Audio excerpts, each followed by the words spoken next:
जी students, कैसे हैं आप? ठीक है। So I welcome you on GS academy. और आज के लेक्चर में हम बात करेंगे एनवायरमेंटल केमिस्ट्री की। और इससे पिछले ट्यूटोरियल में मैंने आपसे बात की थी एनवायरमेंटल केमिस्ट्री की, और we come to know about nuclear chemistry की। We come to know about nuclear chemistry in my previous lecture.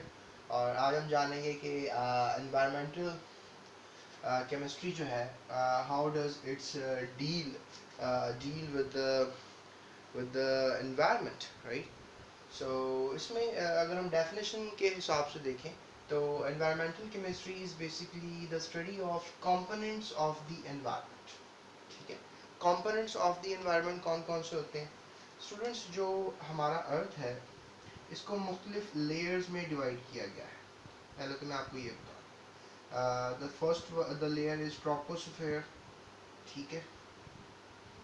The second layer is stratosphere,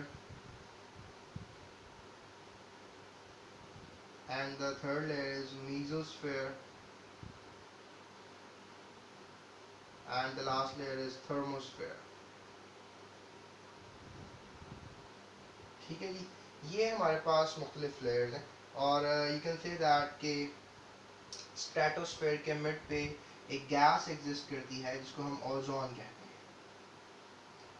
और ये गैस कह लें कि लाइफ सेविंग गैस है। ओजोन जो है that is being the major component of the environment. Environment में students हमारे पास 78% तक नाइट्रोजन गैस होती है।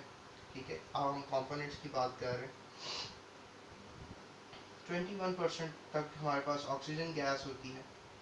और इसके अलावा we just can say that कि हमारे पास जो हमारा एनवायरनमेंट है उसमें आर्गन की जो मिकदार है वो 0.9% है। आर्गन एक नोबल गैस है और इसकी काफ़ी क्वांटिटी आप कह सकते हो कि इस वक्त हवा में मौजूद है 0.1%। लेकिन मोस्ट अबंडेंट जो है वो नाइट्रोजन है, और सेकंड नंबर पे ऑक्सीजन, थर्ड नंबर पे आर्गन। और वेरिएबल अमाउंट आपको वाटर वेपर्स की भी मिलती है, यानी H2O की in the form of gas.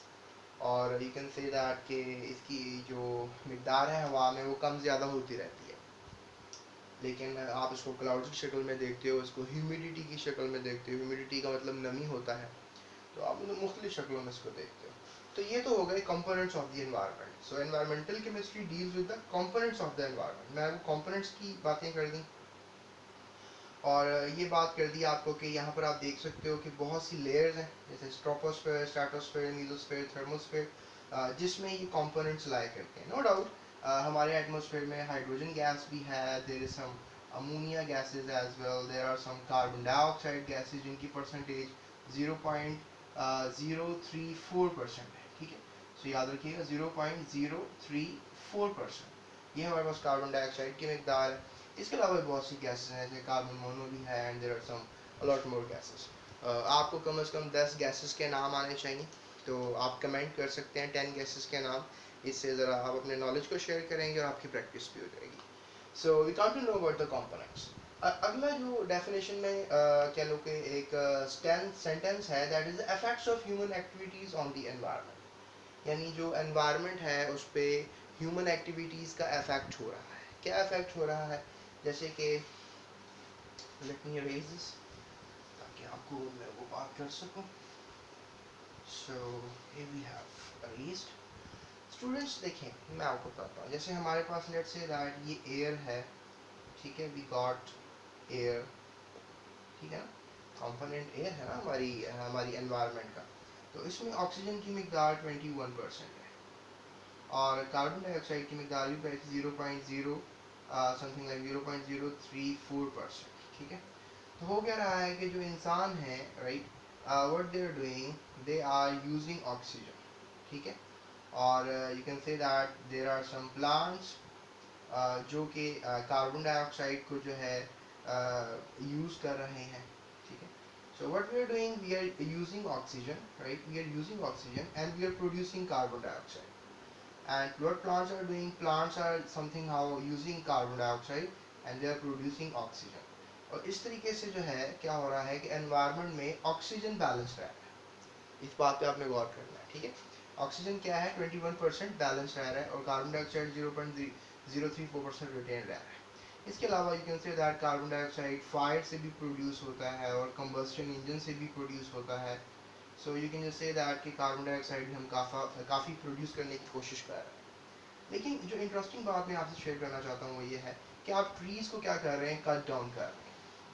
आप ट्रीज़ को कट डाउन कर रहे हैं, डिफॉरेस्टेशन कर रहे हैं, आप ट्रीज़ को ख़त्म करना चाह रहे हैं। इससे क्या होगा कि कार्बन डाइऑक्साइड की मिकदार जो है, जो वैल्यू है वो क्या होगी, इंक्रीज़ हो जाएगी। ऑक्सीजन की वैल्यू क्या होगी, ये डिक्रीज़ हो जाएगी। इससे क्या नुकसान होगा स्टूडेंट्स, कार्बन डाइऑक्साइड बहुत ज़्यादा होने से आपके एटमॉस्फेयर में ग्रीन हाउस इफेक्ट होगा। ठीक है, ये भी मैं आपको किसी ट्यूटोरियल में जो है आने वाले ट्यूटोरियल में बताऊंगा, स्पेशली क्लास 10 में मैं आपको ज़रूर ये बात शेयर करूंगा कि ग्रीन हाउस इफेक्ट क्या होता है। अगर मैं आपसे सर्जरी सी बात करूं, एक जनरल सी बात करूं, तो स्टूडेंट्स ग्रीन हाउस इफेक्ट एक ऐसा प्रोसेस है जिसमें अर्थ का टेम्परेचर रेज कर जाता है। यानी ग्रीन हाउस इफेक्ट की वजह से ग्लोबल वार्मिंग हो रही है। ठीक है, ग्लोबल वार्मिंग हो रही है। So what is the effect of human activities on the environment, कि आप कार्बन डाइऑक्साइड को जो है इस वक्त एटमॉस्फेयर में ज़्यादा कर रहे हो। क्यों? दरख्त काट रहे हो, दरख्त लगा नहीं रहे हो, and you just doing the bad things. तो इससे एनवायरनमेंट को जो है वो बहुत फ़र्क पड़ रहा है, एनवायरनमेंट जो है वो आपका ख़राब हो रहा है। So that is the meaning of this sentence. इसके अलावा और भी बहुत से तरीके हैं जिससे एनवायरनमेंट को नुकसान पहुंच रहा है। जैसे आप चले मैं आपको बता देता हूँ, डिटर्जेंट्स का इस्तेमाल कर रहे हैं। डिटर्जेंट्स स्टूडेंट्स, डिटर्जेंट्स के इस्तेमाल करने से आप जो पानी है उसमें फॉस्फेट के रेडिकल्स ऐड कर रहे हैं। इसके अलावा you are adding some carbonates. Carbonates इतने डेंजरस नहीं है, but nitrates these two guys, these two things, these two species, ये डेंजरस है। इससे क्या नुकसान हो रहा है, इससे हो रहा है यूट्रॉफिकेशन। यूट्रॉफिकेशन यूट्रॉफिकेशन एक ऐसा अमल है जिसमें बैक्टीरिया ग्रो करता है बहुत ज़्यादा। जब बैक्टीरिया डेड होता है तो फिर ये ग्रो करवा देता है एल्जे, और जब एल्जे डेड होता है तो फिर बैक्टीरिया ग्रो हो जाता है। ये एक साइकिल चलना शुरू हो जाता है जिससे समुद्री हयात को बहुत नुकसान पहुंच रहा है। यू कैन से दैट कि जो इक्वेटिक लाइफ है, समुद्र के जो जानदार हैं वो डेड हो रहे हैं, स्पेशली जो मछलियाँ हैं, और हम खाने पीने के कुछ हमारे इक्वेटिक जानदार हैं, अगर खाने पीने की ना भी हो तो they are just being something कि जो समुद्रों में, दरियाओं में रिक्वायर्ड है, उनको बहुत ज़्यादा नुकसान पहुँच रहा है। किसकी वजह से? डिटर्जेंट्स की वजह से। आपके जो घरों में डिटर्जेंट्स इस्तेमाल हो रहे हैं। So you can say that कि ह्यूमन एक्टिविटीज़ से एनवायरनमेंट को प्रॉब्लम्स क्रिएट हो रहे हैं। बहुत से प्रॉब्लम है। आप सम क्लोरोफ्लोरोकार्बन्स प्रोड्यूस कर रहे हो। तो अपनी क्लास में मतलब आप इस तरह की बात करके अपने टीचर को कुछ अमेज कर सकते हो when you will talk about the effect of human activities in the environment. और आप अपने क्लास फेलोज को अपने नॉलेज से जो है वो इम्प्रेस कर सकते हो by just talking all this stuff. तो मैंने कोशिश की कि मैं आपको बताऊं कि कंपोनेंट्स ऑफ द एनवायरनमेंट क्या है। मैं जस्ट प्रीवियस वर्ड्स मैंने आपको ये बताने की कोशिश की, और अब मैंने आपको बताया कि ह्यूमन एक्टिविटीज़ का जो है वो इफेक्ट हो रहा है एनवायरनमेंट पे। तो यू कैन से दैट कि जो एनवायरमेंटल केमिस्ट्री है ये रिलेट करती है बायोलॉजी से। यानी बायोलॉजी का सारा, यू कैन से दैट कि जो अभी मैंने स्ट्रेटोस्फीयर आपको बताया था उसमें सब बायोलॉजी लिविंग है, यानी ज़िंदगी बसती है। तो एनवायरनमेंट का ज़िंदगी से बहुत ज़्यादा ताल्लुक है। जियोलॉजी का मतलब होता है स्टडी ऑफ अर्थ। जियो का मतलब अर्थ होता है, जियो मीन्स अर्थ। और ecology is something like ecosystem की स्टडी है। यानी कोई जानदार इकट्ठे रह रहे हैं और they are being just trying to live, तो इनकी इकोलॉजी में डिस्टर्बेंस आ रहा है। सोचें ना, कार्बन डाइऑक्साइड ज़्यादा हो जाएगी, गर्मी ज़्यादा हो जाएगी, तो आप बेटा ज़मीन पर रह नहीं सकते हो। अगर आप ज़मीन पर नहीं रह सकते हो तो you just ecology is being destruct, you know your ecology is being destroyed. उसके अलावा अगर हम बात करें सॉइल की, तो सॉइल ख़राब हो रही है। जैसे मैंने भी आपसे अर्ज़ किया कि डिटर्जेंट्स जो हैं फॉस्फेट और नाइट्रेट्स क्रिएट कर रहे हैं, जिसकी वजह से आपकी जो ज़मीन है उसमें सब पोल्यूटेंट्स आ रहे हैं, आलूदा मादे आ रहे हैं, जिससे प्रॉब्लम हो रहा है। इसके अलावा पानी भी गंदला जा रहा है, यानी पानी से भी बीमारियाँ जनरेट हो रही हैं। वाटर बॉर्न डिजीज़ के बारे में क्लास 10 में आपसे बात करूँगा। तो you will come to know कि वाटर में भी बहुत सी मसला पैदा हो रहा है। तो इसके अलावा अगर मैं बात करूँ आपसे कि जो knowledge of chemical process occurring in the atmosphere, ये बहुत ज़रूरी है। ये मतलब सेंटेंस यहाँ पे लिखा हुआ है। इसका मतलब है कि आप ये जानें कि भाई जो एटमॉस्फेयर है इसको कैसे सेव किया जा सकता है। अगर आप अपने एटमॉस्फेयर को सेव करेंगे तो स्टूडेंट्स आप अपनी एनवायरनमेंट को प्रोटेक्ट कर सकते हैं, एनवायरनमेंट को अपनी बचा सकते हैं। सो इस लेक्चर में हम जो है एनवायरमेंटल फ्रेंडली हो सकते हैं। इस लेक्चर के बाद आपने बाइक पे नहीं जाना, अगर कहीं आस पास अगर आपने जाना है तो मत जाएं बाइक पे, आप पैदल जाएं। इससे आपकी सेहत भी बेस्ट रहेगी।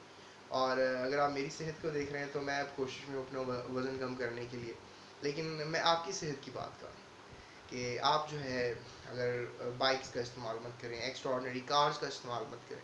तो इससे क्या होगा कि you can just say that you can help the environment. आप एक्स्ट्राऑर्डिनरी बर्निंग मत करें, don't do it, carbon dioxide produce होती है। एंड इसके अलावा एक्स्ट्राऑर्डिनरी आप डिटर्जेंट्स का यूज़ मत करें। अगर आप वैसे ही बर्तन को साफ़ कर सकते हैं, so don't use soap, don't use extraordinary soap in the toilet, don't use detergent serfs जो कि एक्स्ट्राऑर्डिनरी रिक्वायर्ड आप करते हैं। तो डोंट डू दिस। इससे क्या होगा, आप इन्वायरमेंटल फ्रेंडली हो जाएंगे। सो बी नेचुरल। इससे क्या होगा, आपकी जो एनवायरमेंटल केमिस्ट्री है ये बैलेंस रहेगी, ये सही रहेगी, अपनी अपनी वैल्यूज़ को लेवल पे रखेगी, जिसकी वजह से आप इस ज़मीन को देर पा जिंदा रख सकते हैं। अदरवाइज़ ये ज़मीन आपकी जो है डिस्ट्रक्शन का शिकार हो सकती है। और स्पेशली इन्वायरमेंट ख़राब हो गई तो आप कहाँ रहेंगे? आप मार्स पे तो जा नहीं सकते, मून पे रह नहीं सकते, सन बहुत गर्म है। So what you can do anything. तो आप अपने खुद दुश्मन बने हुए हैं, अपने पैरों पे खुद कुल्हाड़ी को मार रहे हैं। So don't do this.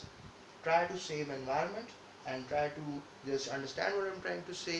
So इस branch के बाद you will come to know about another branch जो मैं आपको अपने next lecture में बताऊंगा, that is analytical chemistry. So stay tuned with me, और in my next video, in my next lecture inshallah I'm gonna talk about that. So thank you so much for this time, और मैं आपसे अपने next lecture में अगली video में दोबारा हाजिर होऊंगा। Thank you so much.